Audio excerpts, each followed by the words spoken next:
Blood and shadows. For the first time in a long while, Sophie felt like she might be safe. She lay down on the bed, the softness of the blanket providing comfort. She tried not to think about everything that had happened and slowly drifted off to sleep. When she woke up, it was dark out. She didn't know how long she had slept, but she felt rested. Initially confused about where she was, Sophie slowly started to remember Jack, his van, and why she was there. She put her hands over her face and then slowly drug them down to her neck. She closed her eyes and took a deep breath. She pushed back the blanket, swinging her legs off the bed and standing. She was sore and her feet hurt, making her limp slightly. Jack wasn't there, but she spotted a note on a small counter next to the sink. "Sophie, I had to go out. If you are hungry, help yourself with what you can find. I'll be back sometime before dawn. Jack." Holding the note, she glanced around the van, noticing that it was well organised, with various supplies neatly stored away on open shelves. She knelt and opened the small fridge at her feet. Suddenly she froze. There, neatly stacked inside, were several bags of blood. Her eyes widened, and her mouth fell open.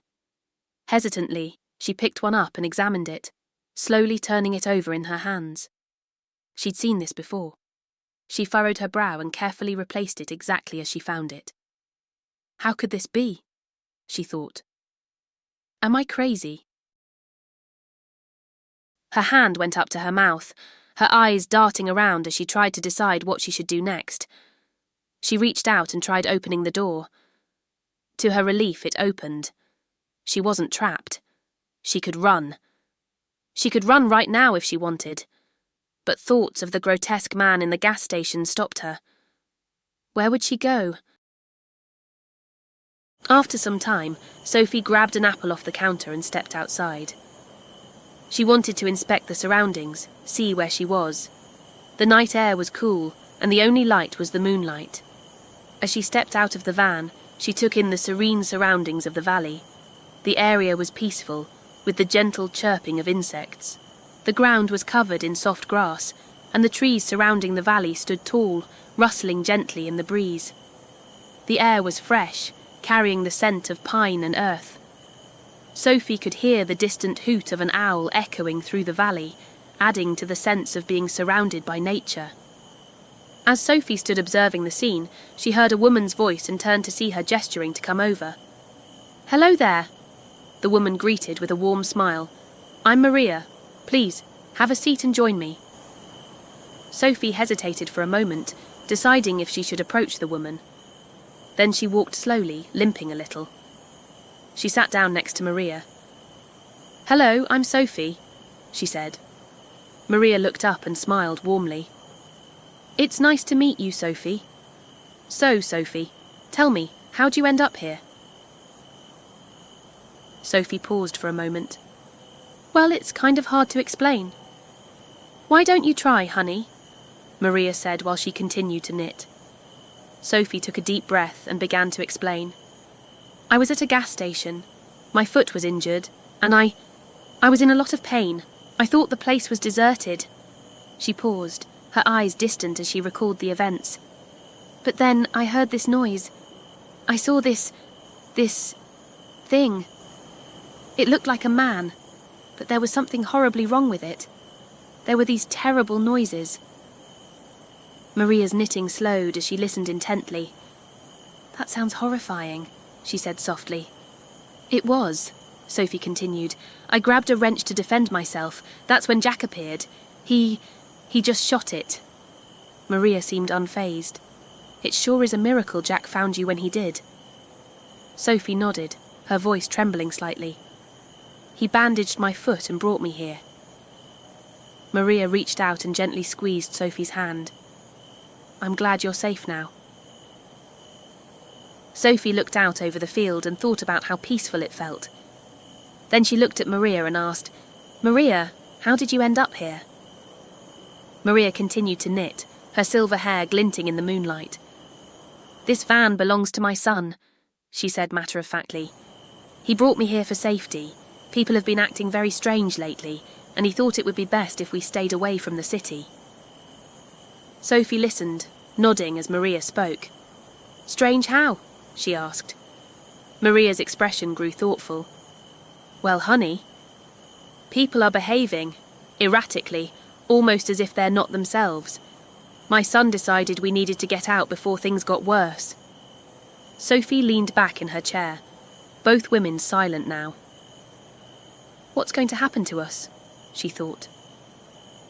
As the night wore on, Sophie spent her time talking to Maria and getting to know a few other people. Many had similar stories of staying out of the cities for safety. Just before dawn, Sophie heard a motorcycle approaching, the engine's rumble breaking the quiet of the early morning. As he dismounted and removed his helmet, his eyes scanned the area, searching for Sophie.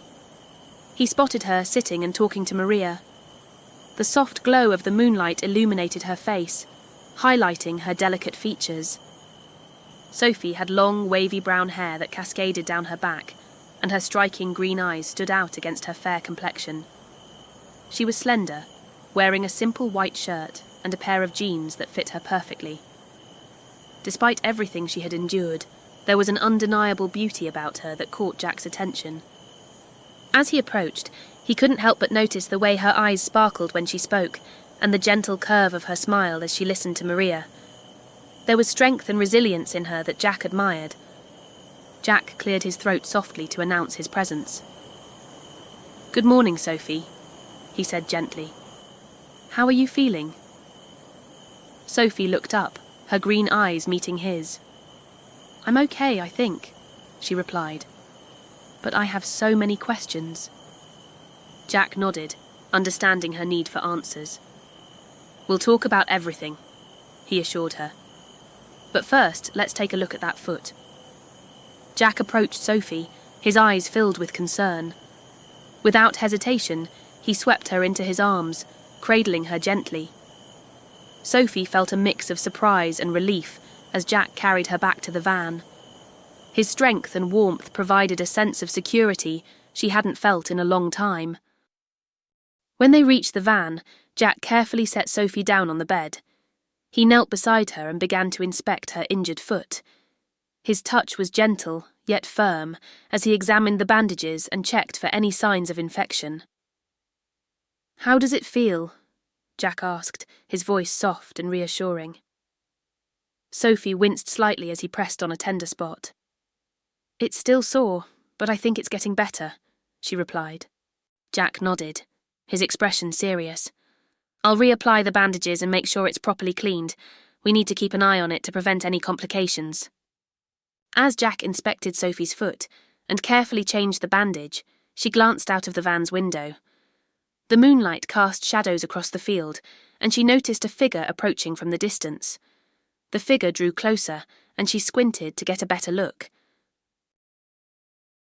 Jack continued his work, unaware of the approaching figure. Sophie's breath caught in her throat as the figure came into clearer view. The way the person moved, the silhouette against the moonlight, it all seemed eerily familiar. As the figure got closer, Sophie's eyes widened in recognition. It was Vincent! Thanks for watching. If you enjoyed this episode, please like and subscribe.